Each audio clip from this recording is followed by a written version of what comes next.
Hey guys, welcome back to Biking Roots. Welcome back to 2021. Happy New Year, everybody. I know it's been a long time. It's been so busy, so I'm way behind on videos, but I promise we'll do better in 21. All right, I'm gonna go inside because it's too cold for me. All right, that's a little bit better. A little bit warmer in here. All right, so some quick shop news. We are still luckily getting bikes. Don't know for how long. If you're looking for a new mountain bike, full suspension, hardtail, just depends on size and trim. They usually don't stay very long. Get on our waiting list if you're local to Houston. All right, so this video and the next two videos is gonna be a quick recap of taking our bikes on a road trip out west to Arizona, where I'm from, and then up to Utah to visit some friends and family. Originally, so I'm gonna date myself, we were going to Arizona for my 20-year high school reunion, but because of COVID, they ended up canceling it. We had already kind of planned the trip, and so we said, what the heck, we'll just go anyway. So this video is kind of some upgrades we did to a couple of the bikes before we left, and then our ride in Arizona, and then up to Utah. So enjoy, and if you have any comments, leave them below. All right, today, we're actually gonna be talking about my bike, or I guess the demo bike that I'm going to be riding for the foreseeable future. You've seen this bike before in another video. Not this exact bike, actually. It was a medium frame that my Marin rep has. That's his bike. So I have a good amount of experience on this Wolf Ridge. It's been a very fun bike. We've taken it to a few different places. Every time I'm blown away with how fun it is. Tons of travel, but it's awesome climbing. It stiffens up. This suspension design here that I talked about. What's going on in here? No, it's not an e-bike, but it is awesome at climbing. So it doesn't have any lockouts or anything. It basically firms up when you're going up, and when you're going down, it livens up and handles really well. So I was going to get a different bike, some of the new models that are coming out from Marin, but as I mentioned earlier, it's so tough to get bikes right now. I decided to take this bike and kind of do some customization on it and make it my own. So the Wolf Ridge 9 already comes decked out with quite a lot of features. The Eagle X01 drivetrain, so super light cassette. You have carbon cranks. You have the Lyric up front, 160 millimeters of travel. It's a sweet bike as it is, and you're probably thinking, well, why would you want to upgrade anything? We have a little bit of a cool surprise. So yes, we are going to do something that's not really needed, but it's going to be cool. We have the X01, so this is the AXS upgrade kit.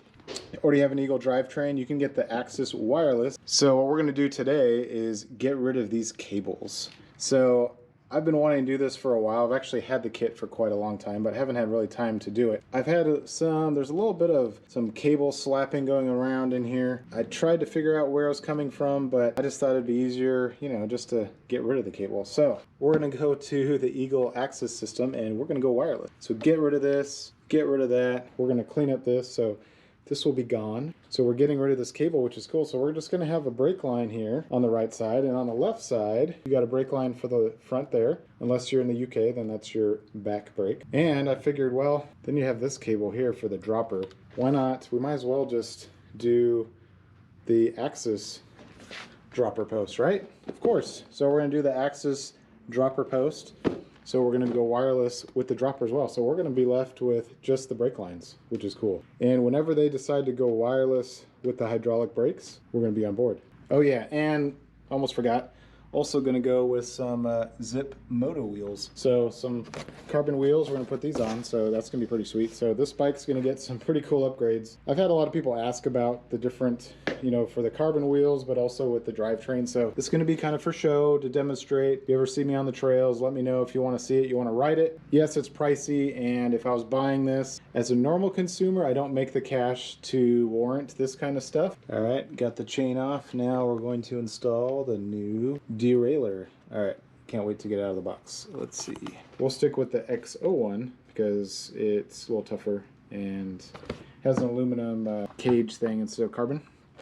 All right, so here's what comes in the kit. You get a, what is this? Coaster. So that's cool, I guess. You spend enough on a derailleur, you get a coaster. And here we have cable. Looks like a lever. Set the B adjustment. Here's the battery. And, oh, you get a charger. And here's this cool derailleur. There's your control. So there she is. I've never had a wireless derailleur. I know it's been out for a while. It's been out for a year and a half, maybe. Yeah, I'm a little slow to adopt to stuff sometimes. So I'm gonna charge the battery first, and then we will synchronize this thing. All right, now we got the RockShox AXS. Very nice packaging, by the way. SRAM and RockShox consortium conglomerate. Oh, you get another AXS coaster. All right, so here you get your seat post. This is 125 millimeters, so the large has a 150, and it's just a little too tall for my short legs. So I got 125. There's the actuator thing, and the battery goes, so it's a little chunky. You don't have any wires. You don't have to hook anything up down here, which is awesome. Remote as well. You got a single toggle thingy and charger as well. So we got to get this one charged. All right, derailleur's gone and the cable is gone. Pulled it out through here. So one cable's gone now. Time to remove the dropper cable. It's very satisfying removing cables. Hopefully never having them again on this bike. We shall see. All right, so while batteries are charging for the dropper and the drivetrain, open up. Oh, there we go. Here's the rear wheel. Yeah, so we got the green 3.0 Moto. So these rims are pretty cool. We'll talk about them a little bit, but they're actually single wall. And no, single wall is usually a bad thing, but not with these. They did it on purpose. And yeah, these are gonna be pretty cool. And I think the green will go nicely with the bike. What do you think? Pretty cool? Sweet. Oh yeah, and they come with shockwheels. So we are nerding out today with electronics galore. We're gonna have shock whiz, we'll have a tire whiz, we're gonna have wireless. I think it goes with the bike because it's futuristic, goofy looking, and it's just gonna be a kind of a different bike. All right, batteries installed. Let's see. That is really cool. Look at it move. Deet, deet, deet. Wow. Pretty cool. That's fast, no delay. Good job, SRAM. Nice, nice work. I've never tried the Shimano system, but this is pretty cool. All right, Wolf Ridge is wheelless right now. We got the cassette off. Gonna put these. This is so light. It's crazy. It's just like nothing. So got the cassette. Got the motos on. Almost done. Just got to air them up. Put the sealant in. There's a little bit of a procedure to put the tire whiz on. You got to pull this thing out. Put the sealant in. Put this back on. So this will measure tire pressure. Almost there. All right. The Wolf Ridge is finally done. It wasn't too bad installing the AXS system. Yep, no more cables, which is awesome. And I think it's pretty sweet. I'm gonna go test it out. We have your controller up here that you pair. So you shake it to wake it. Oh, there it goes. All right, so you move it, it turns on automatically, and then you're able to move your gears. And we also have the dropper installed, which is cool. So there you go, no more wires for the dropper post, which is awesome. There's your controller right here, and so look at that. Cockpit is all cleaned up now. I only have 2 cables, which is awesome. Use the matchmaker to attach to the clamp for the guides, and there you have it there. So only 2 wires with the dropper, which is crazy. Oh, and we got the Zipp Moto wheels installed. The green stripe went with the green. Thought it would accent the bike nicely. I think it looks pretty cool. What do you guys think?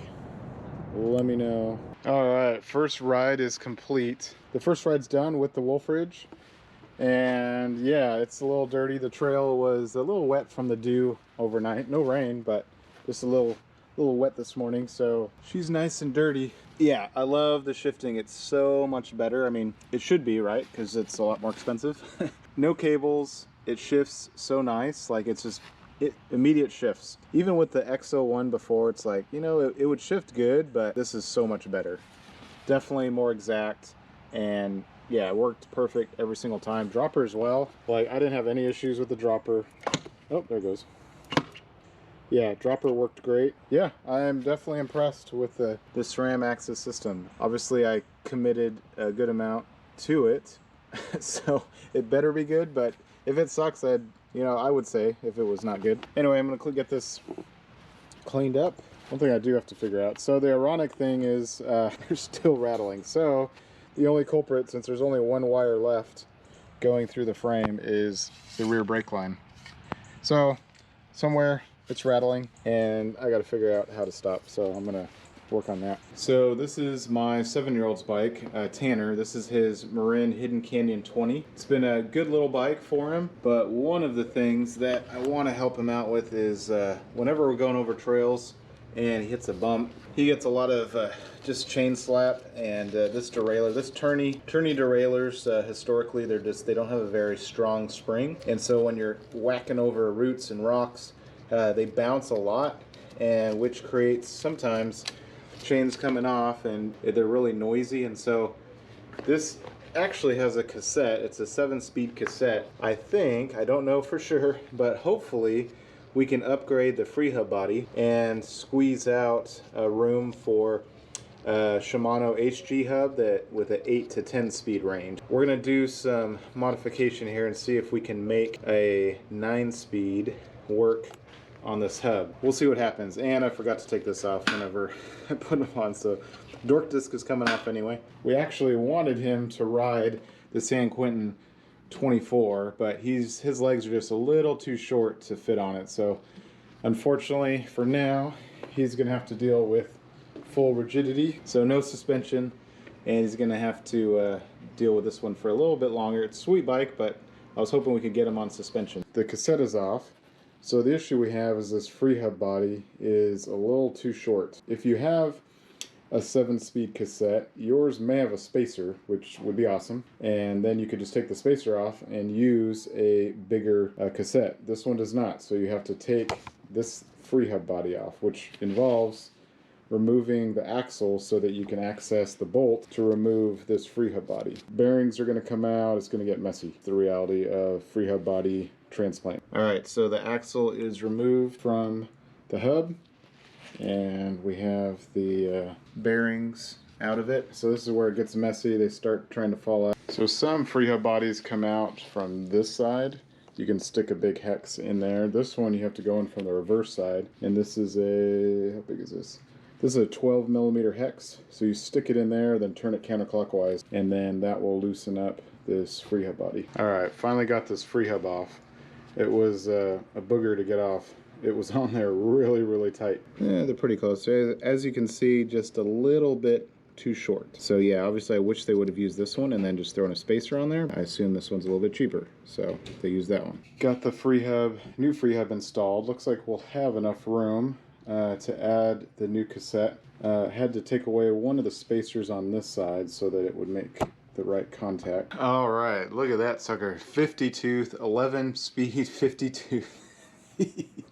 Almost as big as this 20-inch wheel. Anyway, we're not going to do this big of a plate, but I wanted to throw it on there just so you could see what it could be like. It looks like an 11-speed will fit on there if you want to go huge. We're not going to do that though. We're running a little low. This is the lowest point I'll go, so when it's in a easier gear, I'll be up here, faster gear up here. But it is pretty darn low. I hope it doesn't catch on anything, but as you can see, it's hard to go to a wide range cassette with a 20-inch bike because the derailleur hangers are just so long. So yeah, anyway, hopefully it's good. Keep it a little stiffer for him. Won't have so much bouncing around. All right, it's ready to go. Hey Tanner, so your bike needed, your derailleur was kind of bouncing around a lot, so we needed something a little stiffer. So come over here. So now you have a lot bigger gears. You have 9 gears now instead of 7. Whoa. So what do you think? I love it. And it has a clutch, so that means it's going to be stiffer. And see your shifter here? See that? So now instead of the grip shift, like you're going to have like Garrett, where you just push to go easier and you push that to go faster. Oh, I like the other one. You like the other one? Well, this one's better. They don't have any 9. This one's better, bud. Now, how do I know what skill? Huh? You won't see the number. You'll just have to go by feel. Sorry, there's no number. Is it a favorite? That's okay. You'll be able to tell. I love able to tell. snakes. Yeah. Kiddo really loves snakes. And we got some thicker tires for Mason. Ooh, So nice. these are, see the thicker tire? Yeah. So I have a little bit more traction. Cool. And I'm a good puzzler. What do you think? Kind of like it. Kind of like it. Kind of like I don't know yet. I don't know how. All right, well, you'll have to try it out. All right, guys, well, that's going to end today's video. Thanks for watching. If you liked the video, hit the like button for me. It'd help us out a lot. Part 2 is when we start our trip. and head out onto Utah on a big long 3,000 mile road trip. If you want to subscribe to the channel to see more content, we have lots more stuff in the works. And hope you're safe out there. Have fun out on the trails. We'll see you later. Bye.